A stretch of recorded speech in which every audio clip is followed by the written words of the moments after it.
네.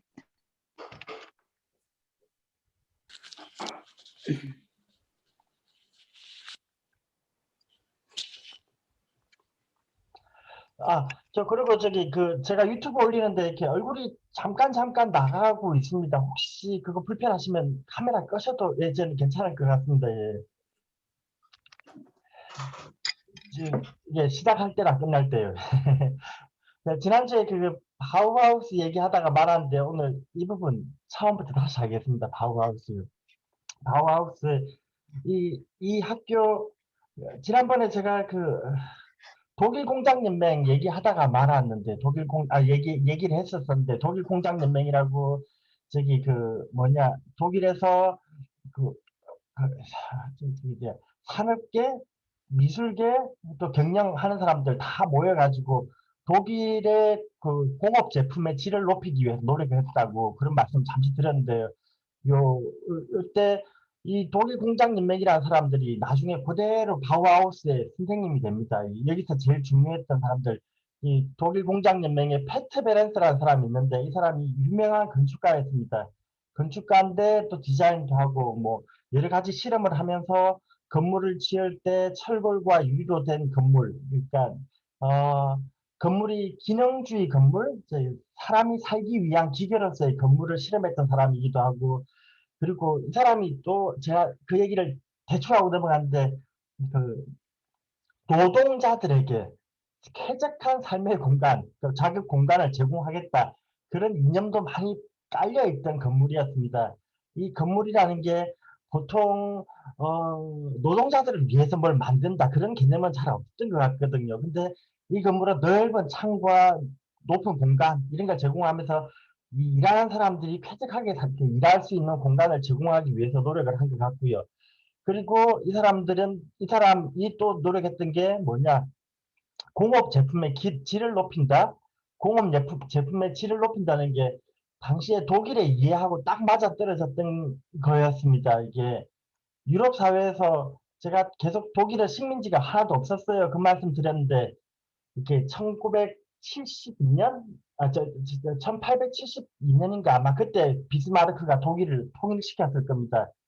그 뒤늦게 통일해놓고 보니까 전 세계는 이미 영국과 프랑스가 다 나눠 가져버렸습니다. 다 땅 따먹게 해가지고 나눠 가지고 이렇게 독일이 발디딜 틈이 없습니다. 이미 너무 늦어서.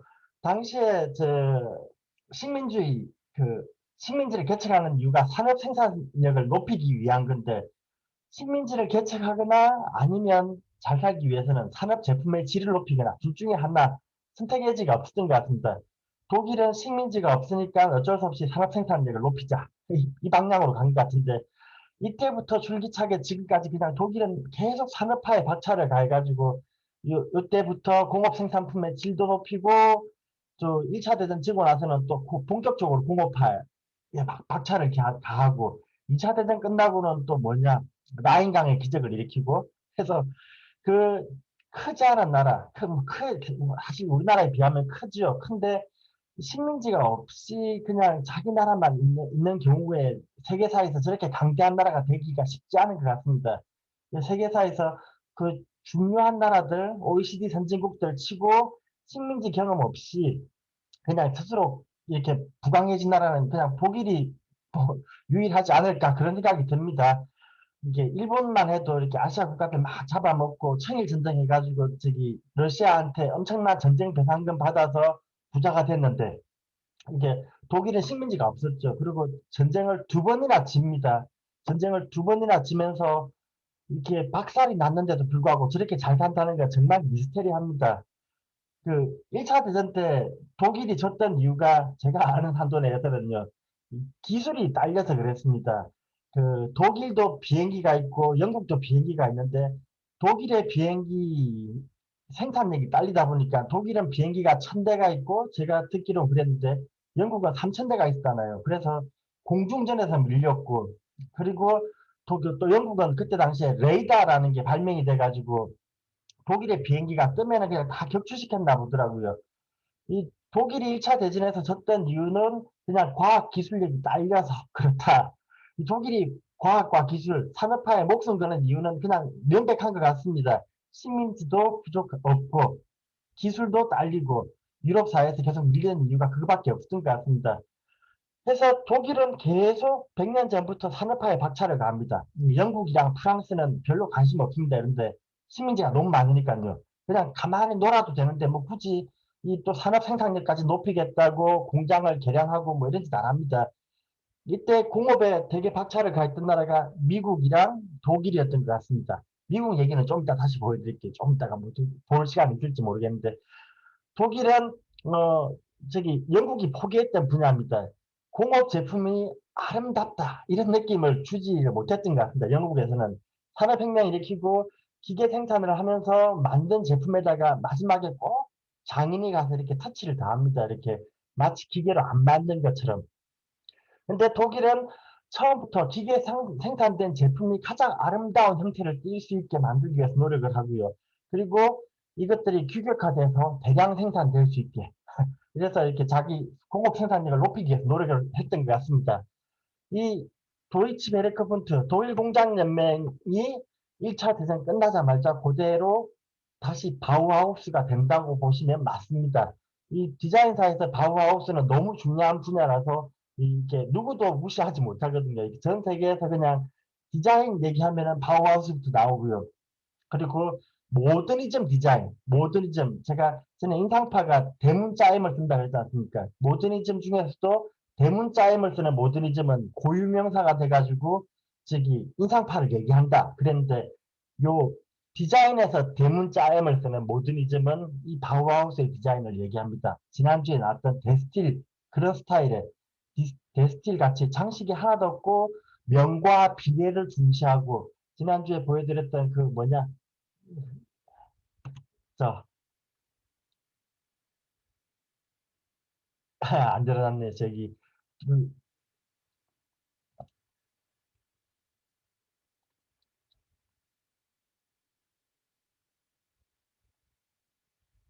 예, 예. 이거요. 대표적인 몬드리안 구성 같은 경우에, 이 1910년대, 1910년, 이게 1차 대전 전후네요.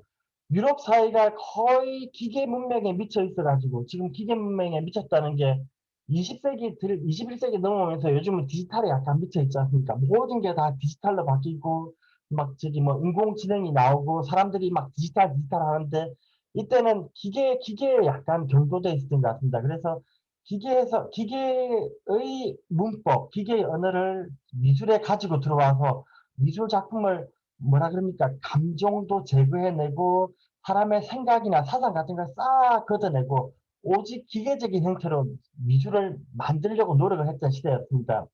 몬드리안 같이 화면 내에서 그 세상을 뭐라 그럽니까? 옛날의 화가들은 눈으로 세상을 바라보고 그걸 다시 이게 화면에다가 세상을 그대로 재현해내는 게 목적이었습니다. 재현해낸다는 게 그대로 담아낸다 그럽니까? 가장 이상적인 형태를 그림에 담아서 사진처럼 박제시키는 게 목적이었다면 이 시대의 화가들은요, 세상을 과학적인 눈으로 바라보고 그 과학적인 시선으로 세상을 분해하고 쪼개서 2차원적인 평면에 그 감성이라는 걸 싹 걷어내고 그 자연 속에서 있는 과학적인 아름다움, 비례의 아름다움을 평면에다가 드러내려고 굉장히 노력을 합니다.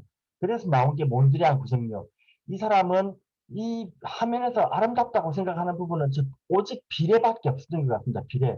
그리고 색깔을 계속 제거하는 이유는 색깔이 장식이라고 봤습니다. 장식은 사상과 감정이고 이념이기도 하니까요. 장식을 제거하고 그리고 그냥 가장 순수한 형태의 아름다움. 순수한 형태의 아름다움이라는 게 저기 기계를 얘기하는 겁니다. 기계이기도 하고 기계라는 건 이성이 저기 눈으로 드러나는 방식이기도 합니다. 이성이라는 건그 신한테 받은 거죠. 신한테 받은 인간만의 창조력 뭐 그렇게 봐야 됩니까? 잘 모르겠습니다. 이 시대가 어쨌든 전 유럽 전체가 미술이 기계 문명으로 완전히 경도된 시기입니다.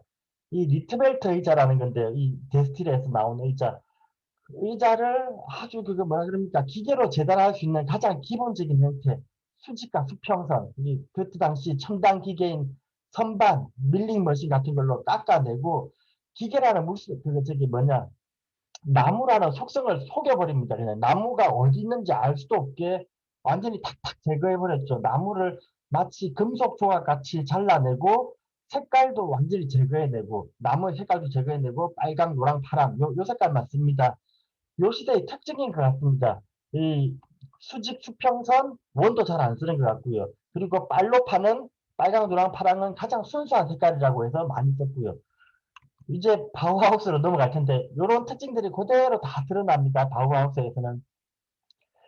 이 바우하우스라는 학교는 1919년에 생깁니다. 1919년에 1차 대전이 딱 끝나자마자 생기는 학교입니다. 1차 대전 그 독일은 졌죠. 1918년에 독일이 그 전쟁에서 집니다. 그러면서 저기 독일은 완전히 초토화됩니다. 완전히 박살나고요. 실업률이 높아지고 사람들이 길거리 나앉고 영국이 독일에다가 어마어마한 전쟁 배상금을 물립니다. 근데 이 전쟁 배상금이 망한 독일로서는 갚을 방법이 없습니다.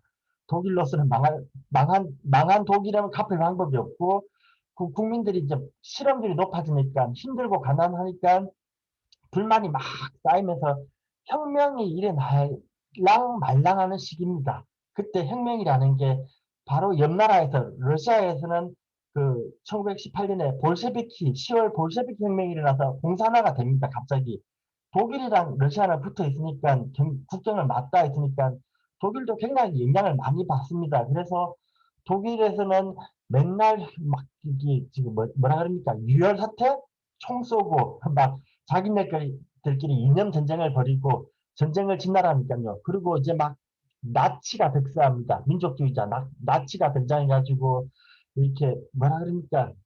독일 제일주의 아리아 민족의 피해 순수성 약간 좀 또라이 같은 얘기를 합니다만 이때 이게 먹히는 이유가 나라가 너무 망해 있어서 그렇습니다. 어수선할 때 같아요. 그렇기도 하고 저기 이때 당시에 왕이 쫓겨나면서 바이마르라는 주에서 공화국을 설립합니다. 바이마르 공화국.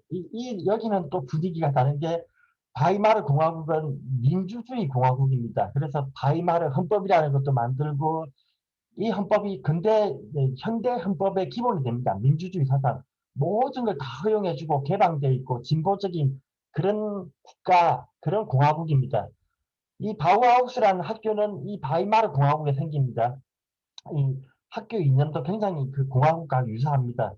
굉장히 진보적이고요. 자유주의 사상을 가지고 있고 미래에 긍정적인 그런 이미지를 가지고 있습니다. 민족주의 그런 거 아니고요. 이 학교가 설립되고 바이마르 공화국이 저기 뭐라 그럽니까? 이 학교에 새로운 미술학교를 만드는데 독일은 계속 공업화에 집중을 합니다. 공업화에 집중하는 이유가 1차 대전 전에는 유럽 사회에 이제 명암 좀 내밀어 보려고 공업화에 집중을 했고 1차 대전 끝나고는 이제 국가가 망했으니까 기계로 다시 재건을 하려고 노력을 하던 시대고요. 그리고 이건 뭐 제가 세계사 얘기를 계속 하는데 틀린 부분도 많을 겁니다. 영국이나 프랑스나 미국 같이 이렇게 전쟁에서 이긴 국가들 전쟁 배상금을 엄청나게 독일에다가 물리는데요. 사람 죽은 목숨값, 그리고 니네가 폭격한 공장값, 뭐 이렇게 전쟁에서 독일이 끼친 피해에 대해서 조목조목 전쟁 배상금을 물리는데 그 돈이 너무 어마어마합니다. 독일로서는 갚을 방법이 없습니다. 그러니까 또 멍청하게 영국이란 나라는 엄청난 돈을 독일에다가 지원해가지고 독일 재건 사업을 벌여줍니다. 자기랑 전쟁해가지고 진 나라한테 전쟁 배상금 갚으라고 공장을 지어주는 게 공장을 지어줘서 돈 벌어서 갚으라는 겁니다. 이게 좀 웃깁니다. 자기들하고 전쟁한 나라에다가 돈을 막 밀어 부어 넣어가지고 전쟁 후에 재건을 시켜주고 독일이 라인강을 기적을 일으켜버리죠. 나중에는. 그 2차 대전 끝나고도 미국이 또 엄청나게 또 독일에다 돈을 갖다 부어가지고 경제를 살려주고요. 어쨌든 산업이라는 거 굉장히 독일에서 중요합니다. 그러면서 이 바이마르 공화국에서는요, 이렇게 산업화, 공업화에 집중을 하면서 이게 전 세계를 봤자 유럽이지만 유럽의 예술가들, 혁명가들한테 굉장히 멋진 작가로 떠오릅니다. 예전에 파리에 유럽의 예술가들이 막 모여들었던 이유가 파리가 프랑스 혁명을 이루고 진보적이고 개혁적인 그런 이미지를 가지면서 예술가들이 뭐라 그럽니까? 마음껏 놀 수 있는 토대를 마련해 줬습니다. 전통에서 풀려나 있고 새로운 미래에 대해서 자기 마음대로 떠들어도 되고 그림을 그려도 되고 누구도 뭐라 하지 않는 그런 자유로운 분위기가 예술가들이 막 파리로 모여들게 만들면서 파리에서 인상파 미술이 꽃을 피웠는데 이 독일 전쟁 이후에 독일 바이마르 공화국도 그렇게 예술가들이 놀 수 있는 판을 깔아줍니다. 그러면서 전 세계 예술가들이 전 세계를 해봤자 유럽이지만 유럽의 예술가들이 독일로 모여듭니다. 모여들어서 이 기계 문명이 미래를 바꿀 것 같은 이 신세계 같은 유토피아 같은 바이마르 공화국에 모여서 바우하우스라는 작은 예술학교에 모여서 새로운 시대의 미술을 만들어냅니다. 이게 이제 바우하우스의 시작입니다. 이 바우하우스 선언문 지난번에 짧게 말씀드렸는데 이때 당시가 1910년대 이게 혁명이 많은 시대입니다. 선언도 많고 혁명도 많고 그중에 성공한 혁명이 볼셰비키 혁명이고 바로 옆 나라에서 혁명을 일으키면서 막 뭔가 성공을 했지만 알게 모르게 자잘한 혁명들이 되게 많았던 것 같습니다. 이 지식인으로서의 예술가들도 이 혁명에 가담을 한다는 분위기에서 뭔가 예술을 사줘 뭔가 새로운 예술을 주장할 때마다 예술에 대한 선언문을 만듭니다. 약간 또라이 같은데요. 바우하우스도 선언문을 만들고 지난주에 보여드렸던 다다이즘 대충 얘기하고 넘어갔습니다. 다시 말씀드릴게요. 다다이스트들도 선언문을 만들고 데스틸 운동하는 사람들도 선언문을 만들어서 막 자기들의 뭔가 새로운 시대에 앞서 나가는 예술가라고 이렇게 드러내고 싶었던 것 같습니다. 근데 이 바우하우스도 굉장히 재밌습니다. 이제 이 초기 교장 선생님, 이 학교를 만들고 바이마르 공화국에서 이 바우하우스 학교의 교장 선생님을 젊고 유능한 발트 그로피우스라는 건축가를 데리고 옵니다. 이 건축가는 젊은데 또 좀 진보적인 건축가, 그리고 아까 보여드렸던 페트 베렌스라는 사람요. 그 독일 공장 연맹에서 그 공장 짓고 있던 그 사람의 제자입니다. 건축 사무소에서 일하던 제자인데 이 사람이 초창기 교장으로 들어갑니다. 이 사람은 이제 이 건물을 지은 사람이기도 합니다. 이 건물이 처음에 바이마르 공화국이라는 데서 데사우라는 동네로 이사를 가면서 그때 처음으로 지었던 바우하우스 학교 교사를 이 그로피우스라는 사람이 직접 설계해가지고 지었습니다. 이 건물은 굉장히 중요한 건물입니다. 디자인사에서. 지금도 가면 있고요. 작년이 바우하우스 100주년, 1919년이니까, 예, 2019년, 재작년이네, 벌써. 예, 그때 또 성대하게 행사를 치르기도 했습니다. 이 건물은 굉장히 아직도 많은 사람들이 찾아가서 구경하는, 순례하는 그런 곳이기도 합니다. 기계주의 약이 완성된 시기이기도 합니다. 미국에서 뭐 이렇게 값싸게 빨리 짓기 위해서 철골과 유리를 이용해서 건물을 지었다. 뭐 그런 얘기 어디 말씀드렸는데 이제 바우하우스를 통해서 근대 건축이 완성되기도 하고요. 근대 디자인이 완성되기도 합니다. 이 근대 건축의 이념, 근대 디자인의 이념이 바우하우스에서 뭐라 그럽니까? 체계화됐다 그럽니까? 이게 하나의 논리로 완성되는 게 이 시기입니다. 미국에서도 간헐적으로 나오고 아르테코에서도 간헐적으로 나오고 저기 그 윌리엄 모리스도 그런 얘기 조금씩 하기도 하고 앞에 사람들도 그런 걸 전혀 안 했던 건 아니지만 이 바우하우스라는 학교는 그걸 하나의 체계로 이념으로 하나의 논리로 교육 과정으로 단단하게 구체화시키는 학교입니다. 이 학교가. 그래서 계속 디자인사에서 이 바우하우스가 회자되고요. 그리고 이 건물이 기능주의 건축을 완성했다. 그 뜻이 뭐냐면 지난번에 저희 회랑을 보면서 한참 말씀드렸는데요.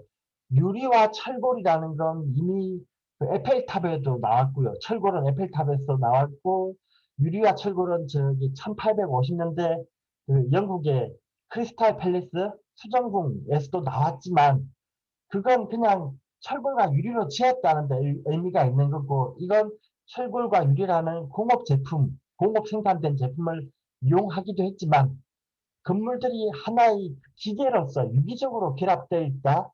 그런 의미가 있는 것 같습니다. 이 회랑이라는 게 건물이 하나 따로 있는 게 아니라 기숙사, 공부하는 공간, 뭐 휴게소, 뭐 스튜디오 뭐 이런 것들이 있으면 이걸 기능적으로 연결해 주는 역할을 합니다. 그리고 이 건물이 지어진 게 불과 2년 만인 걸로 알고 있습니다. 그 이전에 건물이라는 건 굉장히 오랜 시간을 지어왔는데요. 지금 제가 계속 말씀드립니다만 저기 스페인에 바르셀로나 나가면은 가우디 성당 그거 200년째 짓고 있습니다. 아직까지. 굉장히 무식한 짓이죠. 200년씩 짓고 있고 거기 그 바티칸 성당 300년 지었다고 알고 있습니다.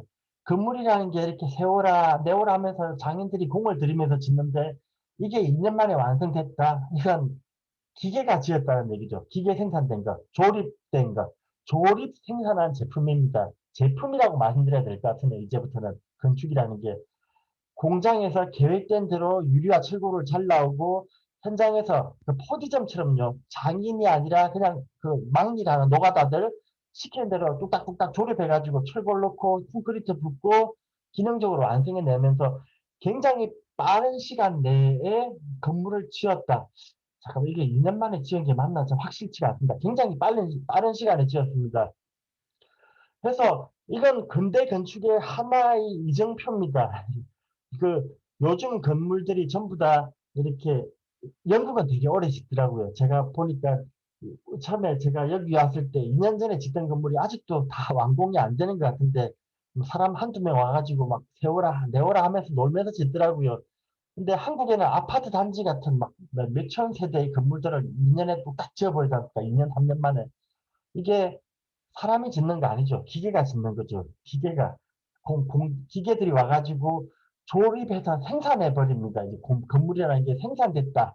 그렇게 보셔야 될 것 같은데, 이때쯤에 그런 건축에 대한 이념도 완성이 됩니다. 이, 이 그로피우스라는 건축가가요, 나중에 저기 학교가 망할 때, 1933년에 망합니다. 이 나치가 이 학교를 너무 이 빨갱이들의 온상이다라고 막 공격을 하면서 학교를 해체시켜 버리는데, 그때 이 학교에서 유명한 건축가 발트 그로피우스, 미스 반데르에라는 유명한 사람이 있습니다. 이 사람들이 미국으로 건너가가지고 미국의 하버드 대학에 가고 시카고 대학에 가가지고 이 바우하우스에서 완성했던 바우하우스에서 했던 건축의 실험들을 미국에서 꽃을 피웁니다. 그러면서 전 세계로 퍼져나가는데 이게 뭐라 그럽니까? 인터내셔널 스타일 요즘에 그렇게 부릅니다. 전 세계의 건축의 교과서 같은 느낌이 됩니다. 건축의 뭐라 그럽니까? 지금 현대 건축의 현대 건축의 원본 같은 건물이 됩니다. 아, 이 바우하우스라는 학교는 건축학교로 지어졌지만 실제로 건축은 하지 않았습니다. 그냥 이게 처음이자 마지막인 것 같습니다. 그 외에는 자잘한 실험주택, 조그만 실험주택만 지었지 대부분은 공업 디자인에 집중합니다. 예, 이거 쭉 넘어갈게요. 이 건물들이 하나하나 새롭습니다. 지금 보면 건물을 기계로 보고 있거든요. 기계로 보고 있다는 게, 그 건물의 공기를 조절하거나 아니면 건물 내부의 빛을 밝히는데 필요한 것들, 사람이 앉는데 필요한 이 의자를 제작하는 것들, 이게 하나하나 아까 보여드렸던 데스틸의 저 데스틸 또 까먹었는데 그 구성하고 비슷합니다. 그 구성이랑 그냥 형 장식이라는 게 하나도 없습니다. 아르누보에서도 장식이 조금 있었고 미국에서도 건물 지으면서 장식은 조금 있었습니다. 이게 제 버릇을 개를 못 준다 그럽니까?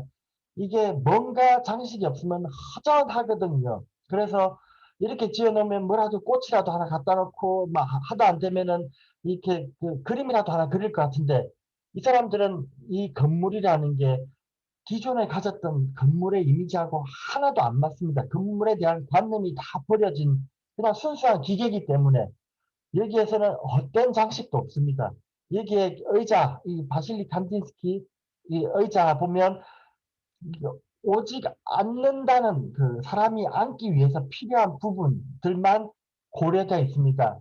손잡이 부분에 이 사람의 권위를 생각해서 사자장식이 들어간다든지 보통 다리를 또 이렇게 짐승의 다리, 우리나라 같으면 개다리 모양, 뭐 유럽 같으면 사자다리 같은 걸 만들 텐데 그런 것도 없고요. 재료도 전통적인 재료가 하나도 없습니다. 당시에 사용됐던 첨단 재료들, 첨단 직물과 스테인리스 스틸, 이게 이때 당시에 최첨단 재료였던 것 같습니다. 이걸 이용해서 순수하게 만들어진 작품입니다. 순수하다는 건 굉장히 중요한 키워드입니다. 이게 순수하다는 건 이성이기도 하고요. 계몽주의 이래로 쭉 흘러나왔던 인간 이성을 대변하는 순수한 것. 인간에게서 남는 유일한 신적인 속성이 순수한 속성이 인간의 이성이 순수한 거기도 하고요. 기계가 또 순수한 겁니다. 인간의 이성으로 만들어낸 인간 이성의 현현? 이렇게, 뭐, 그렇게 봐야 될 것 같습니다. 이걸 더 어떻게 표현할 방법이 없네요. 순수한 거 무지무지하게 좋아합니다. 이 사람들. 순수한 것들. 예, 그 순수한 거 좋아하니까 벽면도 하얗죠. 지붕 위에 장식이 조금 있어야 될 것 같은데 그것마저도 없습니다. 이 건물에서 중요한 건 오직 비례입니다. 비례. 비례라는 건 수학이기도 하고요. 수학은 과학이고 기계의 언어입니다. 예, 건물이 전통적인 언어를 완전히 버리고 기계 문명으로 돌아갑니다. 아, 되게 이쁘죠. 지금 봐도 모더니즘 건물들, 지금 봐도 되게 이쁜데, 그냥 이 건물들, 흔히 말해서 모더니즘 건물이다. 건축에서도 모더니즘, 대문자임을 쓰는 모더니즘 건물은 이 건물을 얘기합니다. 깨끗하고 순수하고 조립 생산된, 대량 생산된 그런 그 기능적인 건물들을 모더니즘이라고 부르고, 디자인도 이 시대의 디자인을 모더니즘 디자인이라고 부릅니다. 이 학교 선생님들 좀 볼게요. 초창기에 1919년에 학교 만들고 나서 굉장히 의욕적으로 수업을 시작했는데 유럽 각지에서 이제 좀 난다 긴다 하는 유명한 사람들이 다 옵니다.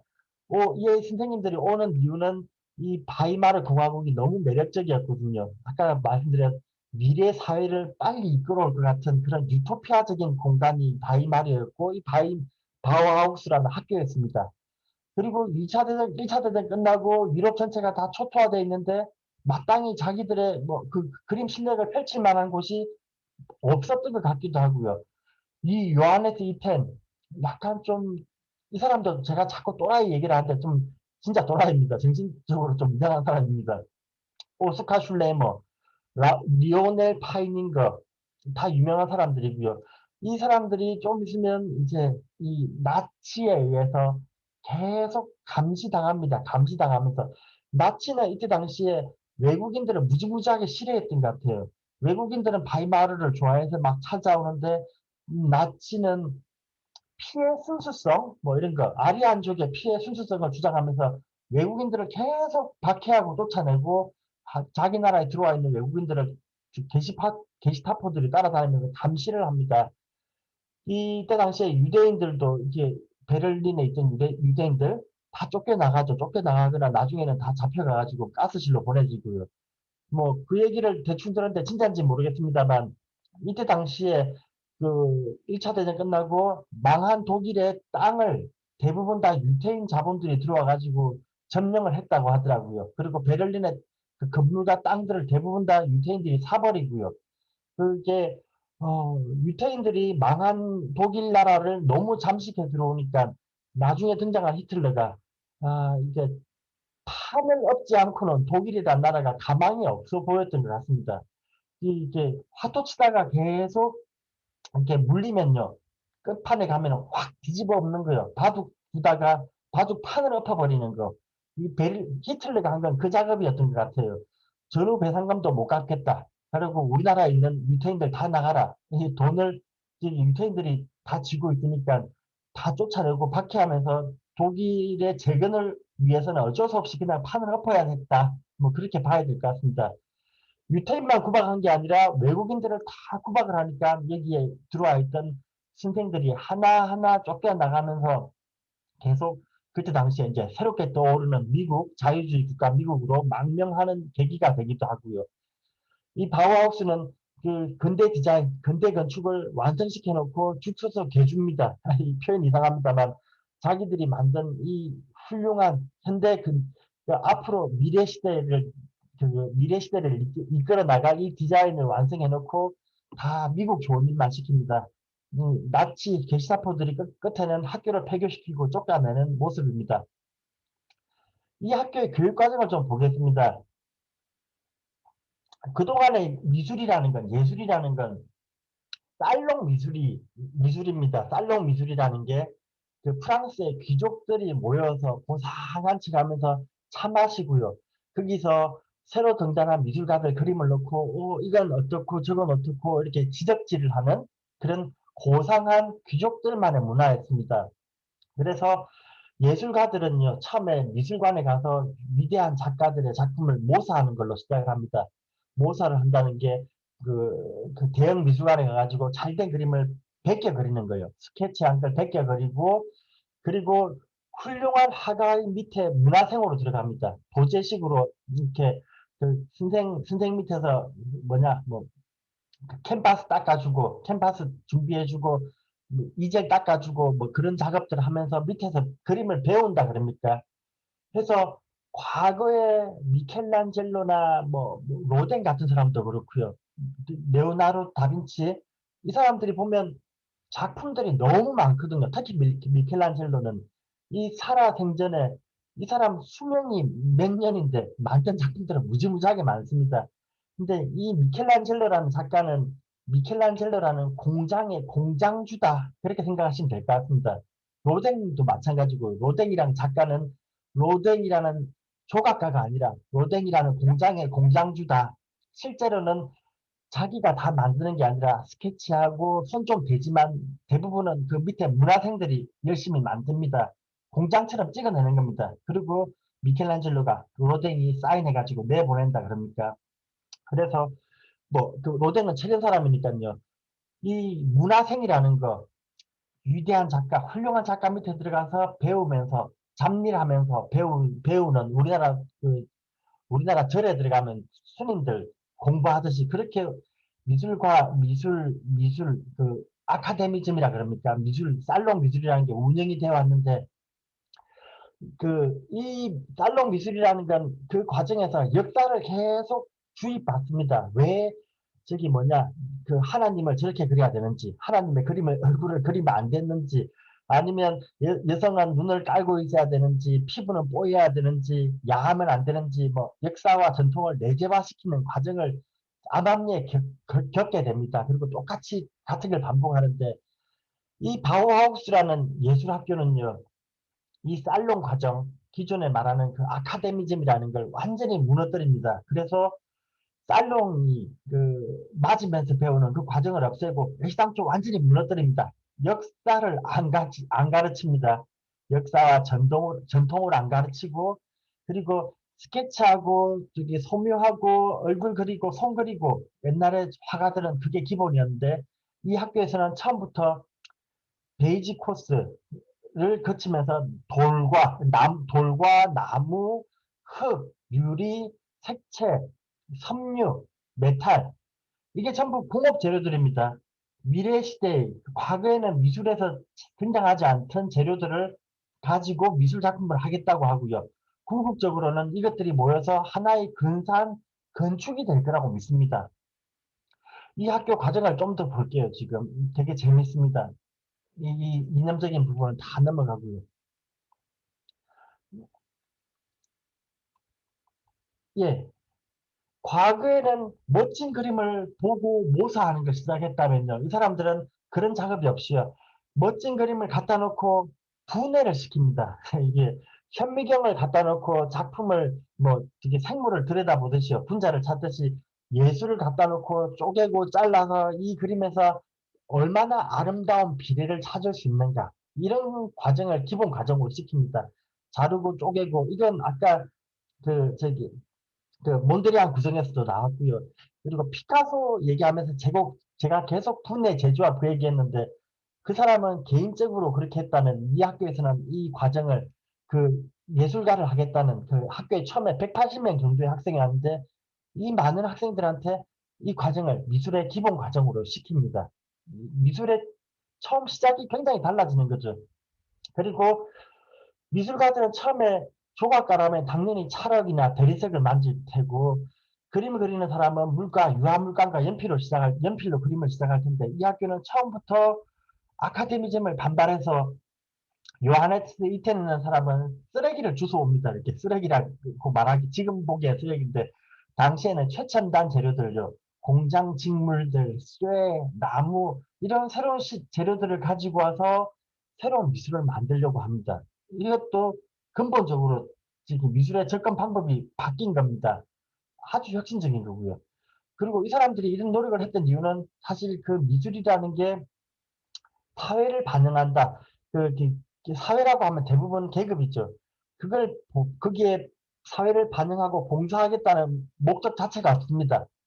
그런 게 없이 이 사람들은 노동자 계급, 일반 시민 계급들, 노동자 계급들의 삶의 질을 개선시키고 이 혁명을 완수해서 미래 사회를 유토피아로 만들자. 약간 과격한 사회주의 이상가들이라서 처음에 접근 방법이 예술을 만들겠다는 생각도 없고요. 그냥 이런 재료들을 이용해서 미술을 통해서 사회를 개혁하겠다. 뭐 그런 주장을 하는 사람들입니다. 이 접근 방법이 다른 건 그냥 이해를 하셔야 됩니다. 완전히 전적으로 다릅니다. 그러면서 이 새로운 재료들을 주워와 가지고 못이나 뭐 면직물들 이런 걸 갖다가 벽에다 붙이면서 이걸 막 예술이라고 주장을 합니다. 이게 아주 웃깁니다. 이게 또 모홀리낙이라는 사람, 나무와 쇠, 철판 이런 걸 주워와 가지고 이거 몬드리안 구성이랑 같은 겁니다. 이걸로 어떻게 구성해야지, 어떻게 배치해야지 가장 아름다운 예술이 나오는가 비례를 연구하고 있습니다. 이 현대미술이라는 건, 추상미술이라는 건 대부분 다 여기에서 시작됩니다. 굉장히 어렵죠. 어려운데 자기들 나름대로 그 약간 심미안을 기른다 그럽니까? 장식 없이 아름답게 만들기. 이건 공업 제품들이 추구했던, 끊임없이 추구했던 이상입니다. 어떻게 하면 이 기계로 만든 조잡한 제품들이 아름다워질 수 있을까? 영국에서 못 풀었던 과제고, 과거에 그 뭐냐, 그 독일 공장연맹이 추구했던 이상이기도 하고, 바우하우스는 이걸 여기에서 해답을 찾는 학교입니다. 공업 제품들을 끊임없이 연구하고 이 재료들을 끊임없이 연구하고 실험해가지고 제품에서, 기계 제품에서 혹은 장식 없는 건축이 어떻게 아름다워질 수 있는지 미학적으로 완성한 학교가 이 학교입니다. 이 사람은 누구죠? 칸딘스키, 유명한 바실리 칸딘스키 추상미술가인데 학생들한테 색채학을 가르칩니다. 색채학을 가르치는데 과거에는 하늘은 파랗고 뭐 모네 같으면은 하늘이 왜 파랗냐, 빨간색도 있고 보라색도 있지, 이렇게 접근했을 텐데 이 사람은 순수하게 색깔 자체만 연구합니다. 빨간색 옆에는 노란색이 오면 잘 어울리고, 빨간색 옆에는 파란색이 오면 보색이라서 서로 색깔이 강렬해지고, 흰색이 오면 잘 보이고, 뭐 까만색이 오면 잘 보이고, 무채색, 유채색, 보색 대비 뭐 이런 것들을 계속 연구하는 사람들이 이 사람들입니다. 그래서 색상 이론을 완성하는 학교가 이 학교이기도 하고요. 그래서 이 100년이나 된 학교가 전 세계 디자인 학교의 근본, 현대 디자인 교육의 그 기준을 세우는 학교이기도 하고, 현대 색채 이론을 완성시킨 학교가 이 학교이기도 합니다. 그래서 전 세계 모든 미술대학의 기본 과정은 사실 바우하우스에서 시작된다. 그렇게 보시면 맞습니다. 폴 클레라는 사람은 디자인의 요소라는 디자인의 이론을 만드는데 이건 뭔지 모르겠네요. 예. 또 이건 오스카 슐레이머라는 사람은 인간을 이렇게 과학적으로, 인간의 행동을 과학적으로 분해하고 있나요, 지금? 비례와 행동을 과학적으로 분해하는데 조금 있으면 이 모듈러 시스템? 이런 게 기본이 되기도 합니다. 르꼬르비지아라는 사람, 인간을 기계로 봐가지고 인체 비례를 만들고, 인체 비례가 건물의 기본 단위를 만드는 그런 작업들이 진행되는데, 이게 그 기본이 되고 있네요, 지금. 예, 지금 공업 메탈 워크샵이라는 데네요, 지금 바이마르. 근데 이 사람들이 만드는 도자기도 아주 색다릅니다. 이 사람들이 만드는 직조물입니다. 타페스트리. 직조물이라는 것도 이때 당시에 굉장히 중요한 생산물이었죠. 식민지 시대, 산업혁명 시대에 제일 중요한 건 도자기와 면직물이었으니까요. 이 직조물은 굉장히 중요한 부분인데 이 사람들이 만드는 면직물도 다릅니다. 몬드리안 구성 같지요. 마치 요즘에 나온 디지털 신호 같기도 합니다. 0101 같은 점과 면으로 구성된 이런 것들이 어떻게 하면 아름답게 만들어질까, 이런 실험들을 합니다. 굉장히 진보적이고 급진적입니다. 도자기 공방입니다. 도자기도 굉장히 중요한 생산물이니까요.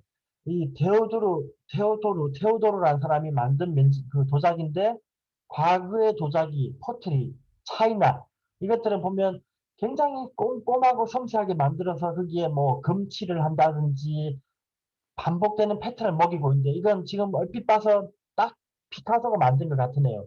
피카소는 어떻게 그림을 그렸는지 뻔히 아시고요. 이제 남공방입니다. 의자를 만드는데 아까 니트벨트 의자, 제가 빨강 적청 의자라고 부르는데 그 의자와 비슷한 게 또 있습니다.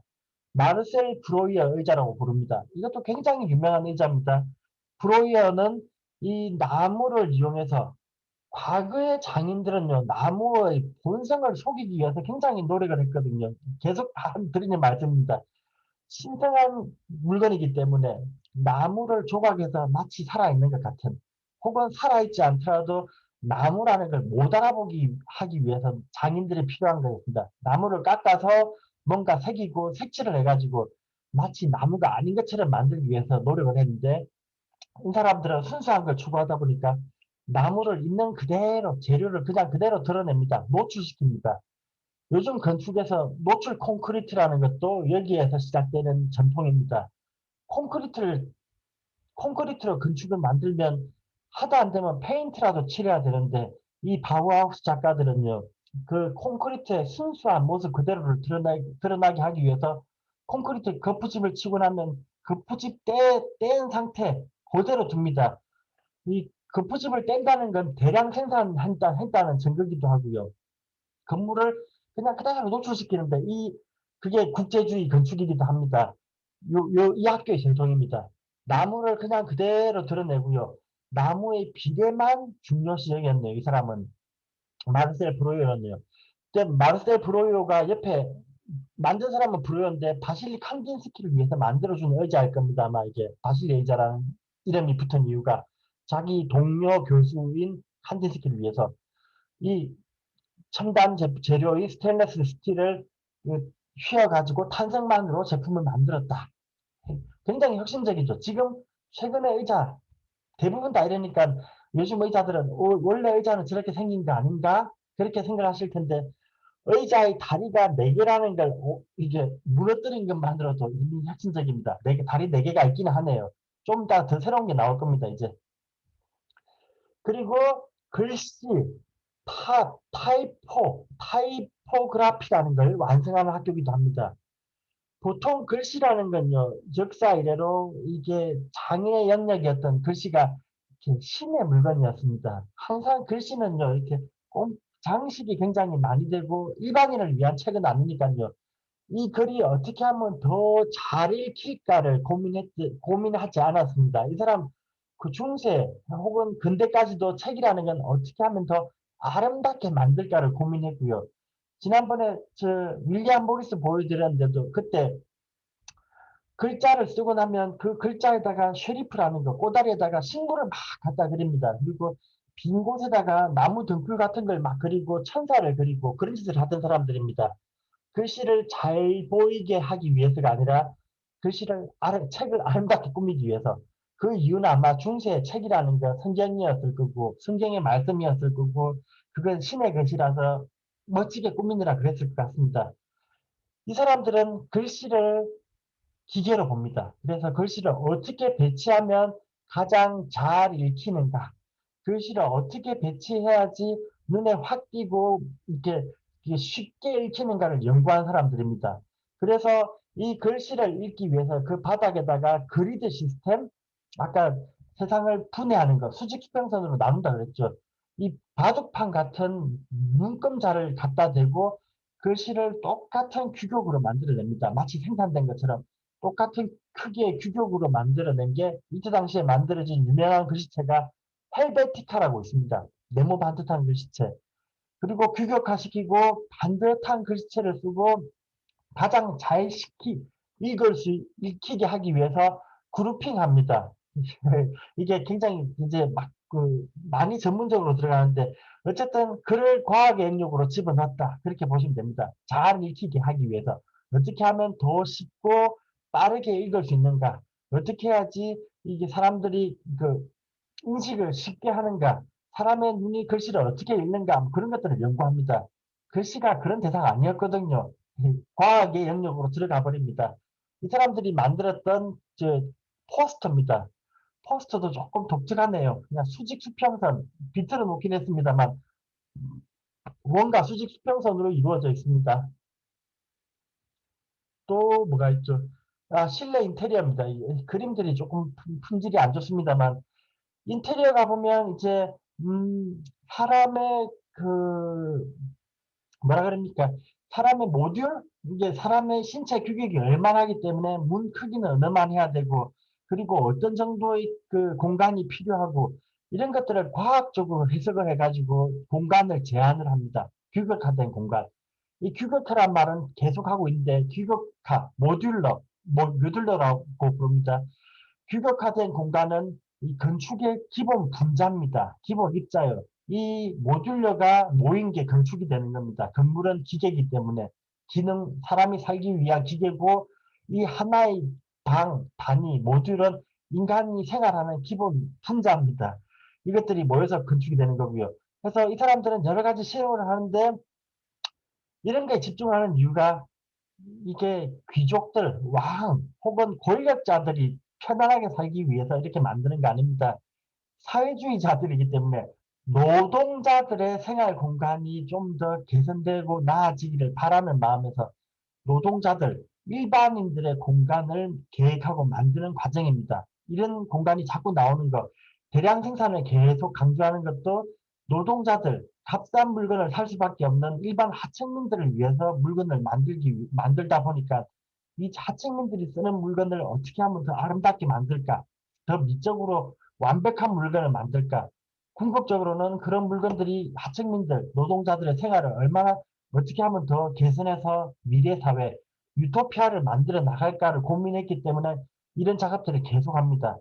재료도 유화물감이 아닌 이유가 노동자들이 얻는 기계 생산된 물건들, 싸구려 물건들이라서 예술의 계속 싸구려 물건들을 가지고 들어오는 작업을 합니다. 예, 이 사람들이 한 작업과 교육 과정을 대충 봤는데 앞으로 다시 돌아갈게요. 이 작품 나온 김에 몇 가지 더 보여드리겠습니다. 마치 기계 같죠? 조각인데 기계 같습니다. 제목도 라이트 스페이스네요. 빛과 공간. 이게 모듈레이터.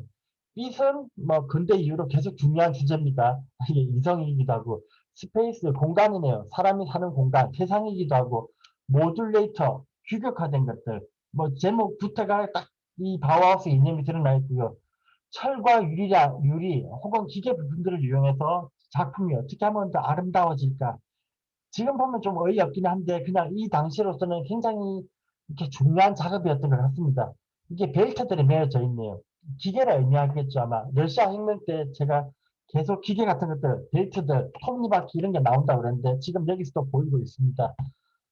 러시아랑 독일이랑 그 경계선 맞대고 있는 국가라는 건 계속 생각하셔야 되고요. 이때가 러시아 볼셰비키 혁명이 일어난 이유라서 여기 독일 내에서도 혁명이 사회주의 혁명이 막 일어나려고 하던 때고 바우하우스 내에 있던 이 급진적인 신생들도 사회주의자라서 박해받았다는 점을 생각하면 이 러시아 아방가르드, 독일 바우하우스 다르지 않습니다.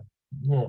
근데 이 사회주의자들이 꿈꿨던 미래의 모습이 현대 디자인의 원형이 됩니다. 이거 되게 아이러니한데요. 이 러시아가 아니라 바우하우스, 사회주의자들이 꿈꿨던, 그래서 그, 그, 나치가 박해해가지고 쫓아냈던 이 사회주의 혁명을 꿈꿨던 이 디자인이 현대 디자인, 미국을 통해서 전 세계로 쫙 퍼지면서 사회주의 이상이 자유주의 국가에서 실현이 됩니다. 이거 굉장히 아이러니합니다. 예, 오히려 독일에서는 나치가 득세하고 나서 이런 추상 미술들, 자유주의 미술들 너무 진보적이라 그래서 금지시켜 버립니다. 예, 이거 굉장히 안타깝죠. 자기들이 만든 이 성과를 죽 써서 진짜 개줍니다. 미국이 다 가져갑니다. 예, 그 과정들을 볼게요. 기초 과정들, 1학년 학생들이 그린 그림들인데 굉장히 현대 디자인의 원형입니다. 추상 미술이기도 하고요. 이거 지난번에 피카소가 그림 분해하는 과정 보여드렸는데 세상을 쪼개고 한다고 그랬는데 이 사람들도 쪼개고 쪼개면서 비례를 찾고 과학적인 원리를 찾고 아름다운 모습을 찾고 있는 과정입니다. 근데 살롱 미술은 전혀 안 보입니다. 인간을 기계화시켜서 분해하는 모습들 굉장히 실험적입니다. 러시아 아방가르드 지난번에 보여드렸던 거랑 되게 유사하기도 하지요. 또 이거 평면적인 작업들, 추상 미술이라고 부르는 것들, 추상 미술가들이 이 학교에 많이 들어와 있기도 하고요. 그리고 또 필름이라는 소재, 사진이라는 소재, 예술에서 잘 다루지 않던 이런 재료들을 이용해서 필름, 몽타주 이런 것들을 만드는데 이 주제들은 대부분 다 혁명과 관련이 있습니다.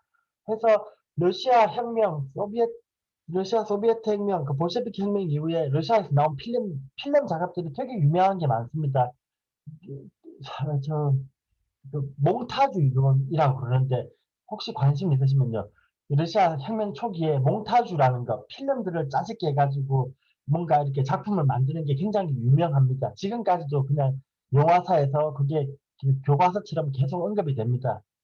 현대 예술의 그 근본, 본류, 현대 디자인의 기준은 1919년 이 바우하우스를 기점으로 해가지고 확 바뀌기도 하고 완성되기도 하고 이게 현대 모더니즘이 되기도 하고 이게 국제주의가 되기도 하고 전 세계로 퍼져나가는 디자인의 기준이 되는 게 이 바우하우스입니다. 굉장히 중요한 부분입니다. 이 주전자를 만드는데 전통적인 이념이 하나도 없네요. 원과 원기둥 그리고 추상적인 형태들, 좌우 비대칭적인 형태들 이런 것들이 만들어지고 있습니다. 이 56분 몇 가지 필름들 사진들만 조금 더 보여드릴게요. 지금 조명입니다. 조명인데 이 공장에서 생산되는 구와 원기둥을 조합하고 황동이라는 재료를 이용해서 이렇게 조명을 만들었는데 이런 조명들 바우하우스에서 만들었던 이런 실험적인 작품들은 아마 미국의 현대미술관 모마에 가시면 지금 많이 보실 수 있을 겁니다. 그리고 그 되게 유명한 미술관들, 뭐, 비엔네 같은데, 이런데 유명한 미술관 가면 초기 바우하우스 디자인 작품들이 대부분 다 갖춰져 있습니다. 지금 레플리카를, 그 복제품을 파는 데도 있을 수도 있고요. 너무 유명해서 그렇습니다. 그리고 이 바우하우스 스타일, 이것들이 이렇게 독일 사회에서 히트를 치기도 합니다. 사람들이 와 새롭다. 이 조명은 보시면 지금 현대 조명과 하나도 다르지가 않습니다. 그냥 구에 선 하나 빠져 있는 거 너무 기능적이죠.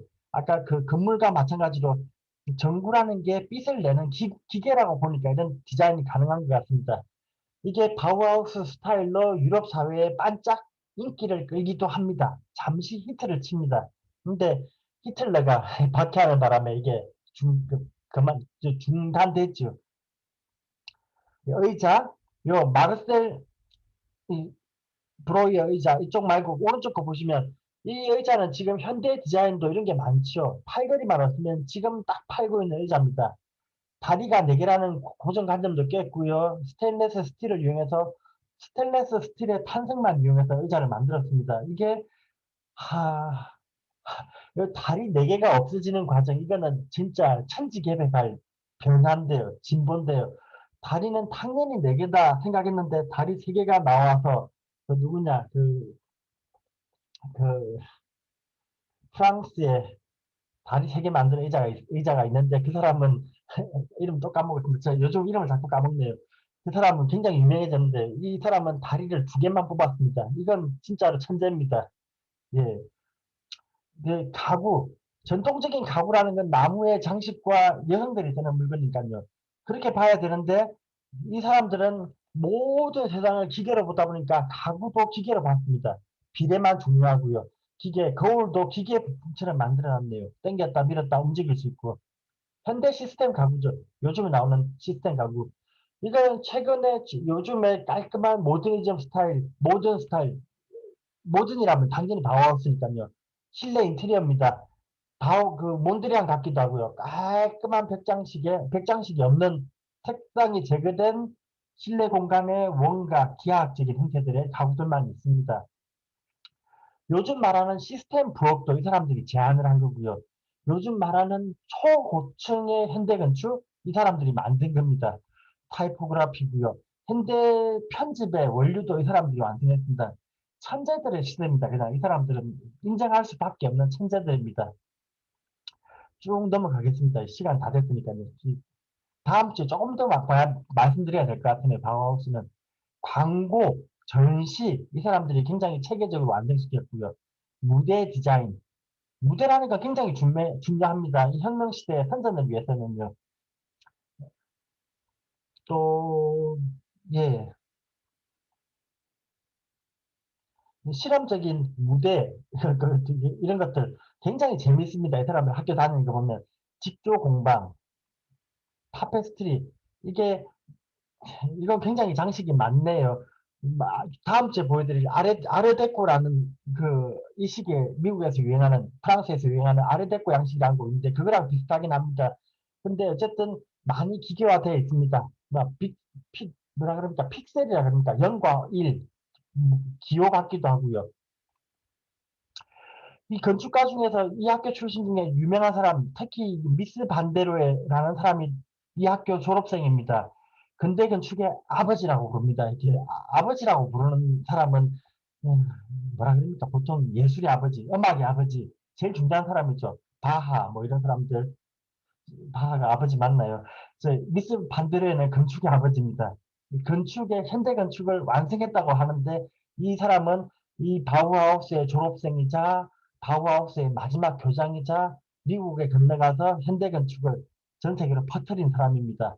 바우하우스의 이념을 전 세계로 퍼뜨린 사람이고 근대 건축의 아버지다 이렇게 부르는 중요한 사람이 이 학교 졸업생입니다. 예. 이 형광등도 이 사람들, 형광등이라는 개념도 이 사람들이 직접 디자인한 겁니다, 여기서. 이렇게, 어마어마한 기계화된, 저기, 뭐라 그럽니까, 메가 건물? 엄청난 규모의 건물들, 기능적인 건물들도 이 사람들이 설계를 했습니다. 예. 요즘으로 치면 코엑스 같은 건물, 영국으로 치면 뭘까요? 영국에는 이런 건물 잘 못 봤는데, 이렇게 어마어마한 덩어리 건물, 바비칸 시티 같은 건물이겠네, 바비칸. 마천루 건물, 유리 마천루. 이게 롯데타워 같은 겁니다. 롯데타워, 두바이에 있는 버즈 두바이 같은 건물, 철골과 유리로 된 하늘을 찌르는 건물. 완전히 기계화됐죠. 이제 기계화된 건물입니다. 이게 이 미스 반데르라는 사람이 바우하우스에 있을 때 디자인한 건물입니다. 현대 디자인은, 현대 문명은 전부 이 바우하우스에 빚을 지고 있습니다. 그리고 현대 예술도 이 바우하우스에 빚을 지고 있고요. 현대 뭐라 그럽니까? 공업 디자인, 건축 디자인, 시각 디자인 이런 걸 세분화시킨 것도 이 학교고 완성시킨 것도 이 학교고 아파트라는 개념도 이 학교에서 제시한 거네요. 아파트라는 건 노동자들이 삶의 질을 향상시키기 위해서 만든 겁니다. 비록 실패했다고 생각되긴 하지만 이런 대규모의 집합 거주단지 한동안 모더니즘 건축은 실패했다고 얘기를 하지만 이 사람들의 실험이었습니다. 이 사람들이 꿈꿨던 미래 모습이 조만간 다 현실이 되고 미래의 모습을 확 바꿔내고 그리고 현대까지 이릅니다. 이 사람들은 실패했다고 얘기하지만 성공한 사람들입니다. 천재들의 시대고요. 예, 쭉 넘어가겠습니다. 이런 게 나오면 헷갈리니까 지금 1시간 넘어버렸네요. 어, 제가 너무 혼자 떠들었습니다. 저,